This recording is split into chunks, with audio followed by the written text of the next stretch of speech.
by its self-multiplication to reach the discovery of the One and make the radiation of the divine possible. So, let's see what he's saying. Okay, 1 second. I have to.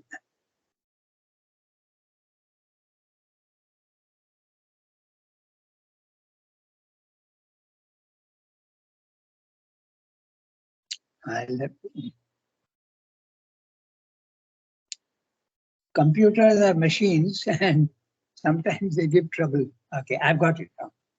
So, in itself, the adoration in the act. In other words, when you are doing the action of whatever it is, doing pranam or shashtang pranam or waving the light, arati, okay, or whatever you are doing, okay, the attitude, the inner consecration, thinking of the divine, offering yourself to him, that is the great and complete and powerful sacrifice. Okay, so even if you're sitting at home and your chair and you are thinking of it, okay, that is a great and complete powerful sacrifice that tends by its self-multiplication to reach the discovery of the One. Now, the discovery of the One is the divine, okay, and make the radiation of the divine possible. So, your aspiration bounds up slowly every time you sit for the adoration in your mind. There is an additional addition. There is an addition to your opening up. Every time you do that, there is an opening in you which goes on opening slowly, slowly. It's like opening a door, okay, or a window. And self-multiplication. At the end of 100, 200, 300, 400, 500 times, 1000 times, there is self-multiplication of the effect and you reach the divine. And then what happens? The radiation of the divine becomes possible. That means he starts entering into you. So first you are remembering him and making the connection, and then he starts entering into you to radiation of the divine. The divine is radiating his influences, his love, his power, and it reaches you. It goes into your mind first, then afterwards even the vital and the body. I'm reading the next sentence. For devotion, by its embodiment in acts, not only makes its own way broad and full and dynamic, but brings at once into the harder way of works in the world the divinely passionate element of joy and love, which is often absent in the beginning when it's only the austere spiritual will that follows in a struggling, uplifting tension, the steep ascent, and the heart is still asleep or bound to silence. So there are many children, when I ask them to remember and offer, they tell me, but it is so mechanical in the beginning. So if it is mechanical, how can it be useful? That's exactly what Sridhar is saying. In the beginning, it is mechanical. There is no joy and love which is apparent. But by the self-multiplication, every time you do, you are adding one more, making the window more open, more open, more open. Okay, that's what he's saying, self-multiplication. That's the implication of the word. The windows are closed and the doors are closed. And when you do this act repeatedly, go on repeatedly doing, the window slowly, unwillingly maybe also, opens finally, and the divine can reach you. That's what he's saying. Now, he's explaining why. Because devotion, by its embodiment in acts, okay, I can have a devotion in the mind without any act. But if I do the act, it becomes even more powerful. I can do a pranam, I can bow down, I can do it in so many ways. Make it physical. That's what he's saying. Not only makes its own way broad and full and dynamic, but brings at once into the harder way of works in the world. So when you are doing work in the world, it's very difficult to remember the divine because you have to concentrate on the work. But slowly, slowly it becomes possible, and then the joy of the work comes. I remember one person in the ashram told me, when he was a young boy, very interesting. I'm talking of 1940s. 1942, 1943. There was a person who came and he was only 12 years old. Because his family had come, he also came. And he was given work in the atelier. Atelier means the workshop, okay, where the cars are kept by the side of the ashram. So what was his work? He was supposed to clean a commode. Okay, in the earlier days, before Mona's father came here, there were no toilets as they are now. They are only, not even septic tanks. Okay, they used to be, night soil used to be collected in a commode and then disposed of. So his work was to clean that. Okay, now just imagine 90% of the people won't find that work very pleasant. But this 12-year-old boy, when he is cleaning that, he is having so much joy because he is thinking that he is doing it for mother. So that's exactly what Sridhar is saying. Whatever the harder way of works, I give you the worst example of the work. So the worst possible example of what type of work it could be, even there, okay, he was feeling the joy. So in the beginning you won't feel, but that's not the reason why you should give up. You should go on, because he's used the word self-multiplication. Every time you do it, even if it is mechanical, okay, then it adds one more effort to the total self-giving. There are many children who say, when I go to the Samadhi and bow down, I'm doing it mechanically. So why not I do it at home only? Why should I not? So that argument is not correct, because you should do the act and slowly the connection with the divine is made. That's what Siddha is saying. But devotion by its embodiment in acts. Okay? Devotion can be of two types. Devotion can be simply sitting at home and thinking of the divine and even offering by imagination. But if you do it with the body, okay, embodiment in acts. Some people go to the extent of Shashrang Pranam, and that is even, but of course it has to be done in the right way, and that's what Sridhar said right in the beginning. Adoration in the act. The attitude with which you do is most important. And if that happens, then ultimately joy and love comes, and you feel a tremendous joy in whatever work you are doing. It's interesting that mother used to make us children, okay, do all sorts of physical works also. I remember once there was a strike in Kazanov, rice was to be cut, but they went on a strike. They said, we want more wages.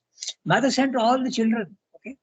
And we were also very young at that time, but we went there. Of course, we tried to even cut the rice, but how much can a child do? But there were elder children, okay, 19, 20 years old, and the work was done. So every day, even the cottage was built by us. Every night we used to go and work for 1 hour. Hard physical work, or bringing the logs, okay, wooden logs from the train to the godown. All this type of work mother used to give us. So it's so in the physical works you can bring in the attitude of devotion to the Lord. That's what he's saying. And then joy and love will come, even if it is absent in the beginning. When it is only the austere spiritual will. The word austere spiritual will means you're forcing yourself to do it without any emotion. Austere spiritual will that follows in a struggling, uplifting tension, the steep ascent, and the heart is still asleep and bound to silence. But the heart awakes afterwards and is not bound to silence anymore. It is bound to joy and love. If the spirit of divine love can enter, the hardness of the way diminishes. The tension is lightened.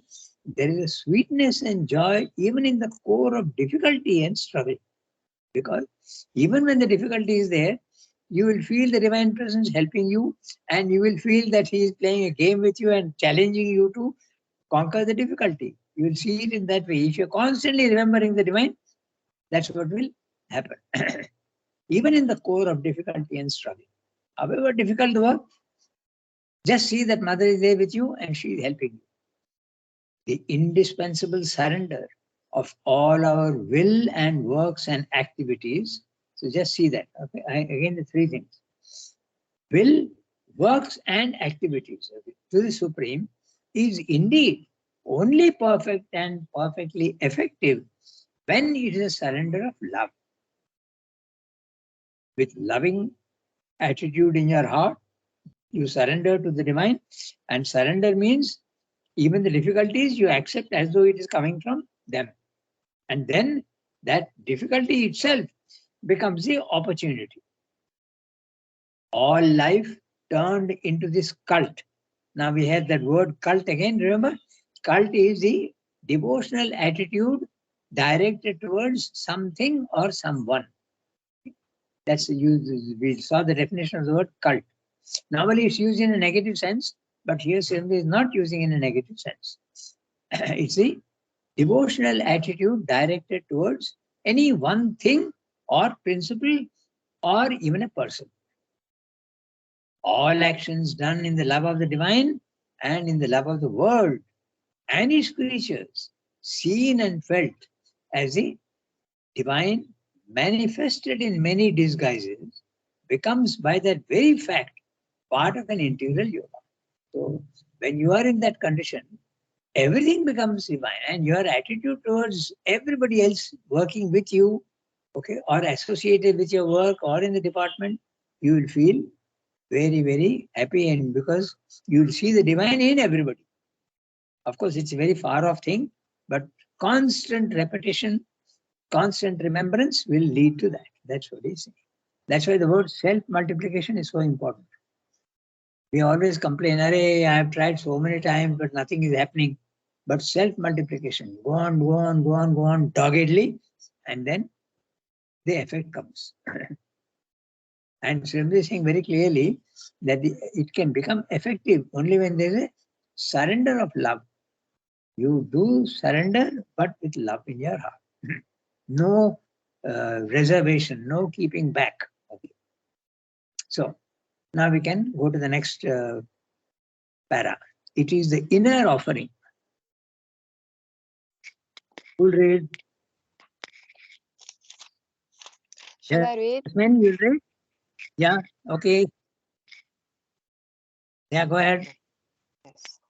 It is the inner offering of the heart's adoration, the soul of it in the symbol, the spirit of it in the act.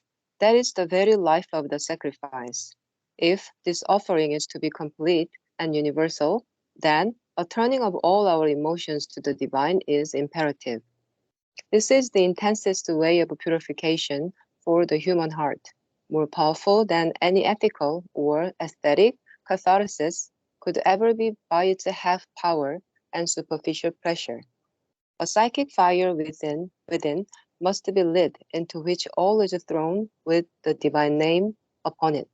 In that fire, all the emotions are compelled to cast off their grosser elements, and those that are undivine perversions are burned away, and the others discard their insufficiencies, till a spirit of largest love and a stainless divine delight arises out of the flame and smoke and frankincense. It is the divine love which so emerges that, extended in inward feeling to the divine in man and all creatures in an active universal equality, will be more potent for the perfectibility of life and a more real instrument than the ineffective mental idea of brotherhood can ever be. It is this poured out into acts that could alone create a harmony in the world and a true unity between all creatures. All else strives in vain towards that end, so long as divine love has not disclosed itself as the heart of the delivered manifestation in terrestrial nature. So, not a very big para again, a small one. By the way, all of you can hear me? Yes, Yes, Jasmine? Rampada. Yes, we can. Okay, because suddenly my phone went blank. That's why I'm asking. Okay, so I'm reading each sentence.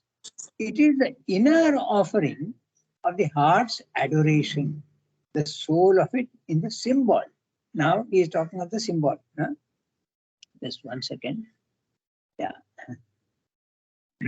He's talking of the symbol. Symbol is usually, we say, is a photograph, or the symbol can be an Om, or it can be mother's photograph or Surendra's photograph, or even a small statue like there is in the meditation hall.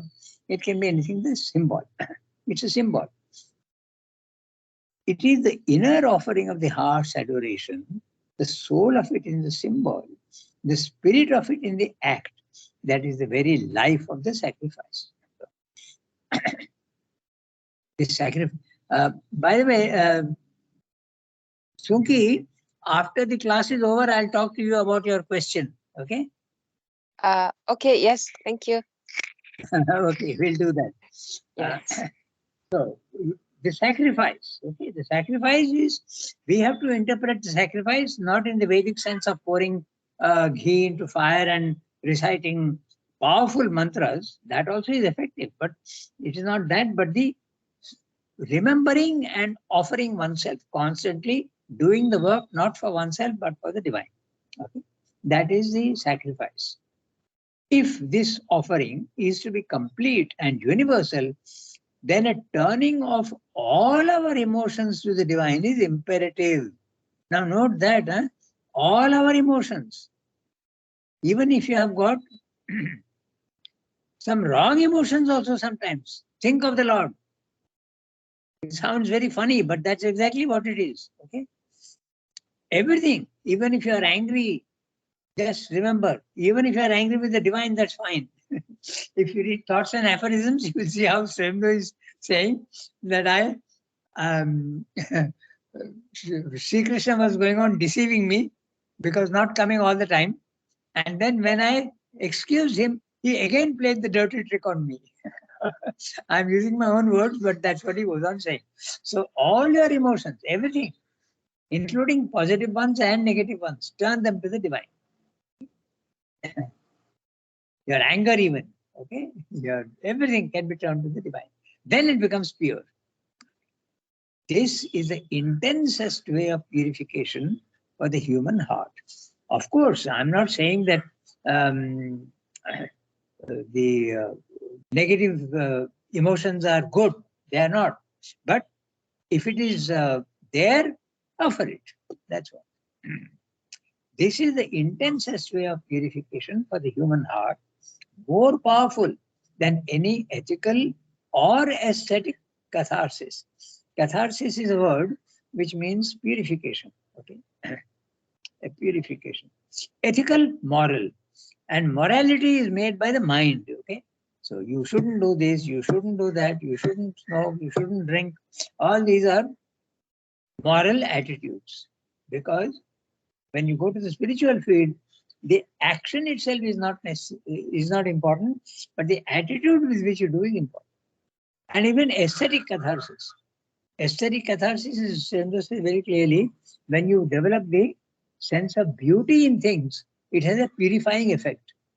Okay, if you are not very pure, the beauty in things you will miss.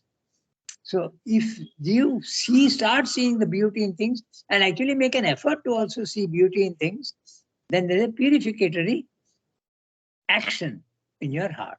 That's what he's saying. Intensest way of purification of the human heart, more powerful than any ethical or aesthetic catharsis could ever be, by its half power and superficial pressure. Morality is a superficial pressure. A psychic fire within must be lit, into which all is thrown with the divine name upon it. So, suppose you have the habit of getting angry, let us say, we'll take a very simple thing. Okay? Even if you have a desire, what you do in your mind, think, first of all, you must realize that the desire is something harming you. So you catch hold of it, and in your mind or heart or whatever, imagine a fire. Okay? Mother is sitting in a chair, and in front of her, 2-3 meters away, I am lighting a small fire, and I'm throwing that my desire or my anger or my jealousy into it, into that fire. And that fire burns brightly. Imagination is a very powerful tool. You can do that. Okay. So you do that and see that the fire is consuming your desire. You do this continuously, it becomes a reality. Okay. A psychic fire within must be lit, into which all is thrown with the divine name upon it. In that fire, all the emotions are compelled to cast off their grosser elements. There you are. Okay. So the anger has got two elements. There is an element of power in it, and there's an element of impurity in it. So that impurity will go away and only the power will remain, because there's an intensity and a fire. That will remain, and the impurity of the anger will go away. Those that are undivine perversions are burnt away, and the others discard their insufficiencies, till a spirit of largest love and stainless divine delight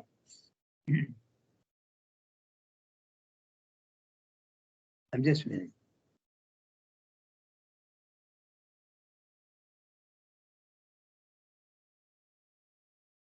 Oh, no, 1 second. I've lost the page. Yeah, I've got it now.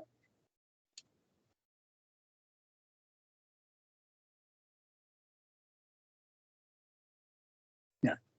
A psychic fire must be lit. And in that fire, all the emotions are compelled to cast off their grosser elements, and those that are undivine perversions are burnt away, and the others discard their insufficiencies. So, very undivine perversion, a very bad emotion, or even milder things, insufficiencies. Okay, you are loving the divine, but maybe a streak of jealousy comes in, so that's the insufficiency. Love is there, but there's insufficiency. Till a spirit of largest love and stainless divine delight arises out of the flame and smoke and in frankincense. So, frankincense is the one of those peculiar words in English where frankincense and incense make the same thing. Essential and quintessential, another word, both meanings are the same. It is the divine love which so emerges that, extended in inward feeling to the divine in man and all creatures, in an active universal equality, will be more potent for the perfectibility of life and a more real instrument than the ineffective mental ideal of brotherhood can ever be. Chandra has spoken about this brotherhood regarding the French Revolution. Liberté, égalité, fraternité. Liberty, equality, and fraternity. Fraternity, superficially decided by the mind, is not of much use, because today you may feel very brotherly, but tomorrow if there's a disagreement, your brotherliness will disappear. But if it is coming from the heart, okay, and it is spiritual, then it will not be. Just imagine what happened. Turkey has been all the time against India, but when there was a earthquake there, in spite of there being an enemy, the love poured out, and India gave so much help to them, and it changes the situation completely. Turkey has now become a friend of India. It's a good example of what Rishabh is saying. Okay, it became active universal equality. Whatever the other's attitude to you, your attitude will be absolutely equal to everybody. Will be more potent for the perfectibility of life and a more real instrument than the ineffective mental ideal of brotherhood. Simply with the mind, it's not bad, but it's insufficient. That's what Sibli is saying. It is this poured out into acts that could alone create a harmony in the world and a true unity between all its creatures. All else strives in vain towards that end, so long as divine love has not disclosed itself as the heart of the delivered manifestation in terrestrial nature. So, how important is the divine love? He is making it very, very clear. Everything else except love strives in vain. It will go on, go on, go on. If it is only mental, then it's of no use. Or you use your will, but divine love is there, it will completely transform.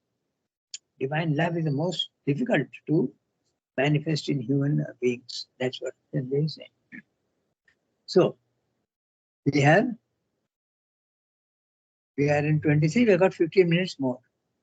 So shall we read one more para?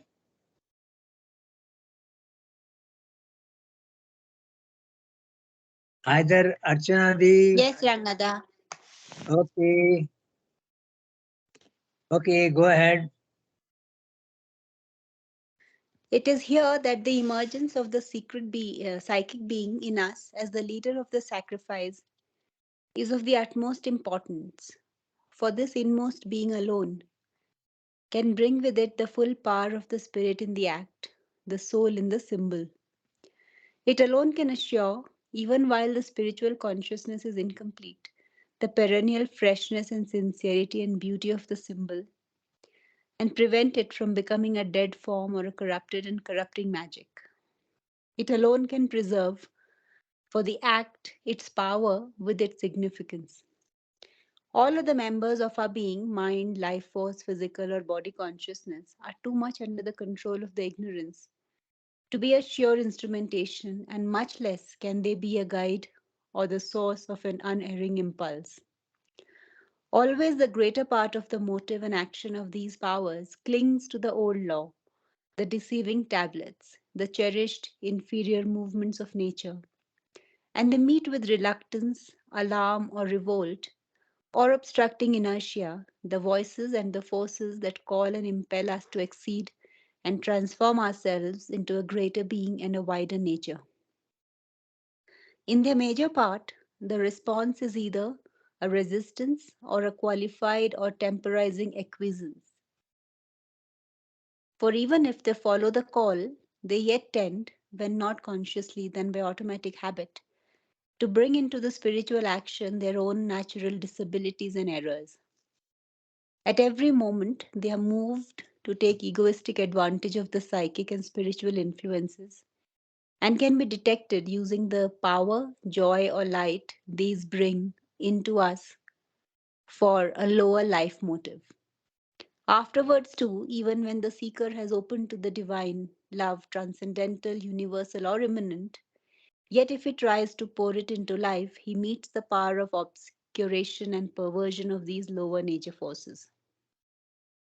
Always they draw away towards pitfalls, pour into that higher intensity their diminishing elements, seek to capture the descending power for themselves and their interests, and degrade it into an aggrandized mental, vital, or physical instrumentation for desire and ego. Instead of a divine love, creator of a new heaven and a new earth of truth and light, they would hold it here prisoner as a tremendous sanction and glorifying force of sublimation, to gild the mud of the old earth and color with its rose and sapphire the old turbid unreal skies of sentimentalizing vital imagination and mental idealized chimera. If that falsification is permitted, the higher light and power and bliss withdraw. There is a fall back to a lower status, or else the realization remains tied to an insecure halfway and mixture, or is covered and even submerged by an inferior exaltation that is not the true Ananda. It is for this reason that divine love, which is at the heart of all creation and the most powerful of all redeeming and creative forces, has yet been the least frontally present in earthly life, the least successfully redemptive, the least creative. Human nature has been unable to bear it in its purity for the very reason that it is the most powerful, pure, rare, and intense of all the divine energies. What little could be seized has been corrupted at once into a vital, pietistic ardor, a defenseless religious or ethical sentimentalism, a sensuous or even sensual erotic mysticism of the roseate colored mind, or passionately turbid life impulse. And with these, simulations compensated its inability to house the mystic flame that could rebuild the world with its tongues of sacrifice. It is only the inmost psychic being, unveiled and emerging in its full power, that can lead the pilgrim sacrifice unscathed through these ambushes and pitfalls. At each moment, it catches, exposes, repels the mind's and the life's falsehoods, seizes hold on the truth of the divine love and ananda, and separates it from the excitement of the mind's ardors and the blind enthusiasms of the misleading life force. But all things that are true at their core in mind and life and the physical being, it extricates and takes with it in the journey till they stand on. Yeah. This is one of the most powerful and magnificent passages in the synthesis. And it's a very long one. And really, we have to go into each one and see. And even we can give examples also of what he's saying. Basically, he's saying that it's not so easy for the lower body mind life to accept very easily the divine love, power, consciousness, all these things, when they come down, it completely distorts and uses for the egoistic purposes. So it's a fantastic passage, and I don't think we'll be able to finish it today. And it would be very nice to do it in one session. So I suggest that we keep this for next time. But just basically what he's saying is this. And the language is so powerful. And he's saying these dangers are all there. But if the psyche is there in front, then you are relatively safe. And because it's not a mental decision, but the psychic knows automatically what is the right and what is the wrong. It does not think, it knows because it's in contact with the truth. So that's exactly what he's saying. So now I can do one thing. I can read out the summary, but to go into detail, I suggest that we do it next time. Okay. So I would like to read out the summary so that we know at least what he's saying. It's a very interesting passage, very powerful also. I'm reading out the summary. Okay. In this work of dedicating one's activities to the divine, the emergence of the psychic being deep inside the heart region, the pure smokeless flame, a representative of the divine in man, is of primary importance. That's why Srinath says that's the first step. Bring the psychic forward. And how do you do that? By constant sacrifice and remembrance and offering. Deep inside the heart region, the pure smokeless flame, representative of the divine in man. Clearly, it's a psychic being, and it's a smokeless flame is there in the Katha Upanishad. Adhumaka. Okay? No smoke in it at all. It is so pure. A primary importance. It is only through the psychic being that man can put the true spirit, the true pure spirit, the right attitude in every action. And he's saying the soul in the symbol becomes a living thing. Okay? You are seeing the soul, the significance of the symbol. It's not just a piece of paper. It's a door of entry to mother's consciousness, the photograph. So what is meant by that?